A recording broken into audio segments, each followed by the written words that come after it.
বানর মামা আর বুদ্ধিমান পাখি। এক ছিল বানর মামা।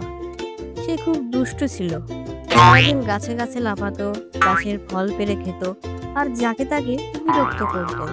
একদিন গরমের দুপুরে সে একটা ছায়া ঘেরা গাছে বসে বিশ্রাম নিচ্ছিল।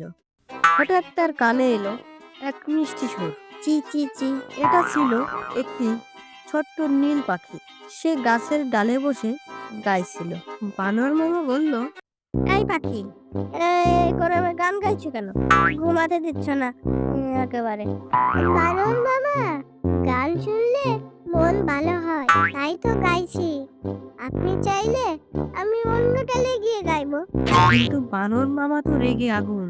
সে গাছটা ধরে ঝাঁকিয়ে দিল। পাখির বাসা পুড়েই যাচ্ছিল।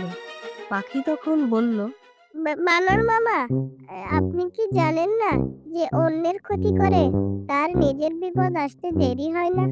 বানর হেসে বলল, আমি কিছুতেই বিপদে পড়ি না, আমি গাছেই রাজা। পাখি তখন বলল, আচ্ছা, দেখাই যাক আপনি কেমন রাজা। এই বলে সে উড়ে গেল। পরদিন ঝড় উঠল। আকাশে কালো মেঘ, বাতাসে গর্জন।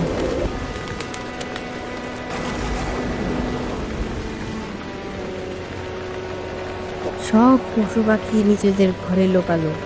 পাখি গাছে ফিরে তার বাসায় ঢুকে পড়ল। কিন্তু বানর মামা, সে তো নিজের জন্য কোনো আশ্রয় বানায়নি, বরং গাছের উপরেই বসে থাকলো। বৃষ্টি শুরু হলো। বানর ভিজে একাকার, ঠক ঠক করে কাঁপে। তখন পাখি তার বাসা থেকে বলল, বানর মামা, বুঝেছেন? আপনি যদি আমার মতো আরো ক্ষতি না করে নিজের ঘর বানাতেন, তাহলে এবার থেকে কষ্ট পেতে হতো না, বরং নিজের দায়িত্ব নিজে বুঝবো।